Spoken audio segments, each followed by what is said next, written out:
Have you ever finished playing an amazing game and thought, wow, that was incredible?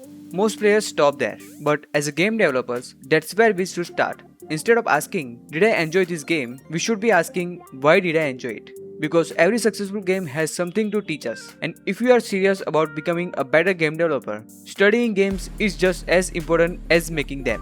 One thing I have noticed is that many game developers slowly stop playing games. We get so busy building our own projects, fixing bugs, writing code, and adding new features that we forgot to study the games that inspired us in first place. And that's a huge mistake. Every successful game is filled with years of experience, countless design decisions, and lessons that you can learn for free.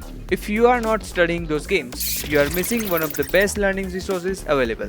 The biggest difference between a player and game developer isn't that they play different games. It's how they play them. Player asks, this moment feels good. Game developer asks, why does this moment feels good? Does it use coyote time? Is there jump buffering? Why does combat feel satisfying? Why does the player naturally want to explore? Why is the UI so easy to understand? Why did the developers place an enemy here instead of somewhere else? When I started playing Hollow Knight recently, I wasn't just trying to finish the game. I was constantly asking the question, why does the movement feel so responsive? Why does every attack feel impactful? Why does the player encourage exploring without forcing it? The more questions I asked, the more techniques I discovered. And those techniques are the things I can apply to my own games. That's the mindset every game developer should have. Don't just play the games, study them.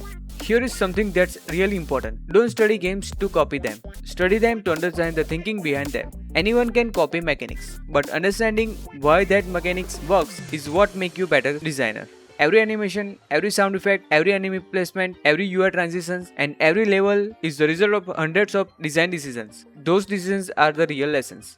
So the next time you play a game, don't just focus on finishing it. Be curious, ask questions, observe the small details, because the more you understand why successful games work, the better your own games will become. Remember, great game developers don't just make games, they study them. If you enjoyed this video, make sure to leave a like and subscribe to my channel, because I'll be making more videos where we break down more successful games and learn the techniques behind them, so we can become a better game developer together. And I would love to hear from you. What's one game that completely changed the way you think about game development? Let me know in the comments. I might even cover it in future video. Thanks for watching, and I will see you in the next video.